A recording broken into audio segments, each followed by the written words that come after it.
thank you very much, Chairman Wyden.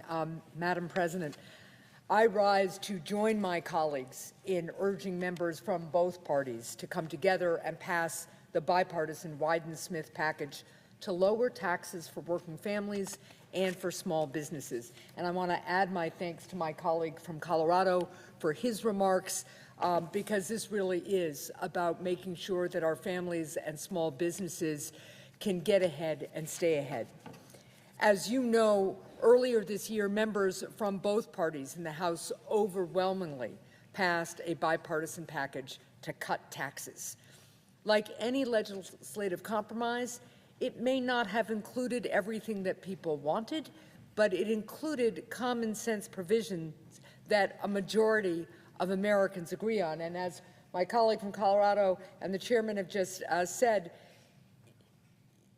it had provisions that not only a majority of Americans agree on, but a significant, really large, outsized majority of the United States House of Representatives agreed on.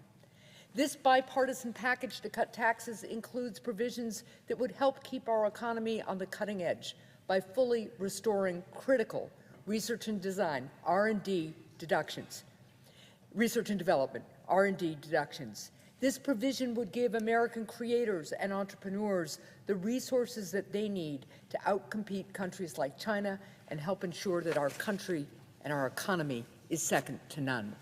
I've been working on a bipartisan basis to pass this provision and have heard from small businesses in New Hampshire about the really tough financial decisions that they're making now that the full R&D deduction has expired. Not only would this tax cut package help us build a more innovative economy, it also helps make our economy work better for everyone through a bipartisan expansion of the child tax credit. We know that families are still struggling with the burdens of high costs. Expanding the child tax credit is a common-sense, practical way to put more money back in the pockets of hard-working families.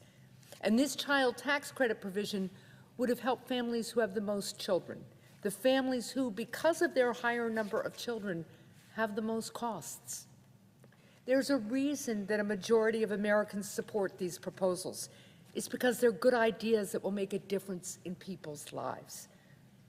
But despite what our constituents are telling us in support of this legislation, despite the good faith bipartisan discussions that we have had, and despite the fact that the House was able to come together to overwhelmingly pass this bill, we still don't have an agreement on how to advance the bipartisan tax cut package this week.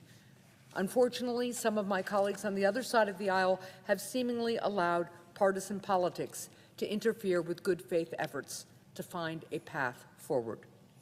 Despite this setback, I'm going to continue to work across party lines to pass the provisions of this bipartisan tax cut package. And I urge my colleagues to reconsider and come together to pass this legislation when it comes to a vote tomorrow. I understand that for some of my colleagues, this bipartisan tax cut package doesn't have everything that they might want. But we would be ill-advised to miss this window. We have the opportunity to lower taxes for the American people now. Hardworking families struggling to keep up with high costs, they aren't asking to expand the child tax credit a couple of years down the line. They want tax cuts so that they can keep more money in their pockets now. If we are serious about outcompeting China, we can't afford to simply hope that we pass legislation restoring the R&D tax credit in the future. No, we need to give American innovators, creators, and entrepreneurs the support that they need now. For many small businesses, even waiting another year will be too late. Because ultimately, the American people aren't asking for perfect legislation, nor do they care if an idea is red or blue. They care about results, and they don't want politics to get in the way of a good idea. So I urge my colleagues to come together and support this bipartisan tax cut package that will strengthen our economy, support our entrepreneurs, deliver for American families, and demonstrate that we can accomplish great things when we work together. Thank you, Madam President. And what